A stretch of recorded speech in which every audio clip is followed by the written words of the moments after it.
Merong isang Filipino expression which I find very fascinating pero mahirap i-translate.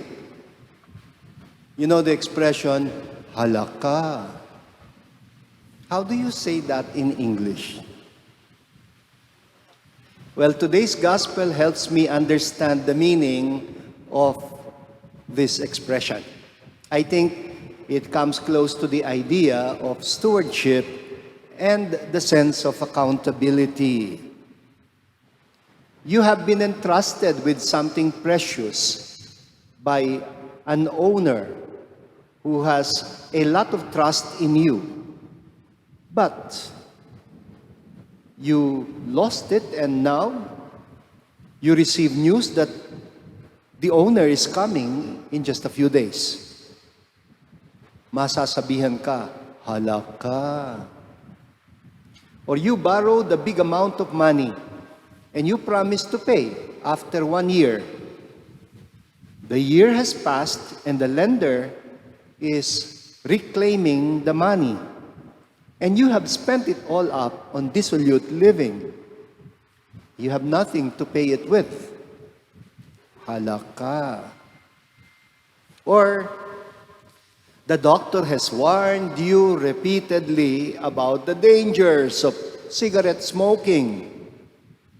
Now, you have a checkup and he tells you he just found a big mass in your left lung.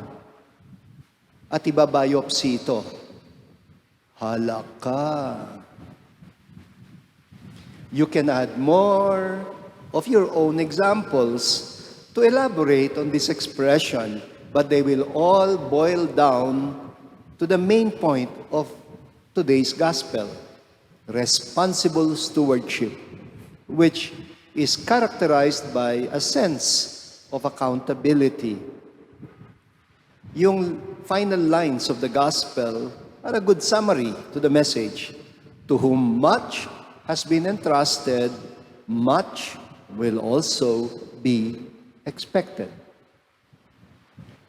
You know, I have a feeling that hala in halaka is actually a short for Bathala, the proper name of God in our indigenous Filipino culture. And when people are entrusted by God with certain resources or responsibilities, they are, as it were, being given the privilege of acting in the name of Bathala or exercising the role of Bathala over what belongs to him in the spirit of pagiging katiwala, pinagkatiwalaan ka, stewardship. Kaya, let's say, a parent would say to his eldest child, anak, bahala ka na muna sa mga kapatid mo habang wala kami ng nanay mo. Bahala ka na muna. Literally, my child, look after your younger siblings while your mother and I are away. Now, if we understand Bathala, Bahala, to be the God who looks after, then to look after those entrusted to our care is to act in the name of Bathala, in the positive sense. Kaya, sinasabihan tayong, bahala ka na, ha? It's a positive thing. Be responsible.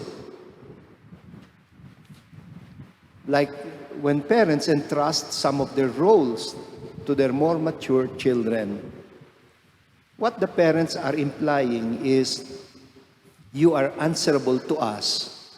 Pagbalik namin, mananagot ka, kaya you better be responsible. Now, when people are matigas ang ulo, when they're too hard-headed, and they would rather ignore the advice of people who are already expressing all the care for them, it is then that they are told with a tone of exasperation, bahala ka na nga sa buhay mo. You be the master of your own destiny. Well, I am told that Bathala is also the root word for governance in Tagalog. Kaya meron tayong salitang pamahalaan. Ang root word niya, hala. Galing sa bathala. Pamamahala is pamamathala. To rule or to govern on behalf of God. And so, when bahala or pamamahala are applied to us, such as when we are given positions of leadership, hindi negative yon. It is actually positive in the sense of assuming a role, pinagkakatiwala sa iyo ang pamamathala.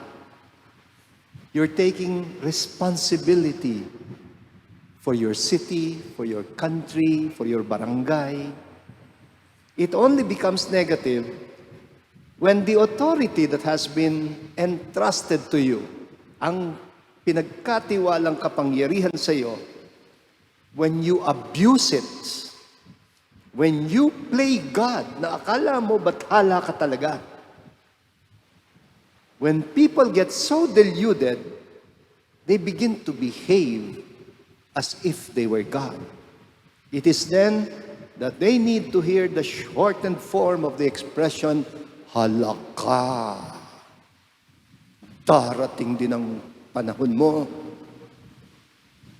It comes across as a reminder that there is a day of reckoning. May araw ka rin. A time when we will be held accountable before bathala. Dahil hindi naman tayo talaga bathala. Only a responsible person who has exercised a sense of accountability will not be afraid of the warning, halaka. Bakit ka matatakot sa halaka?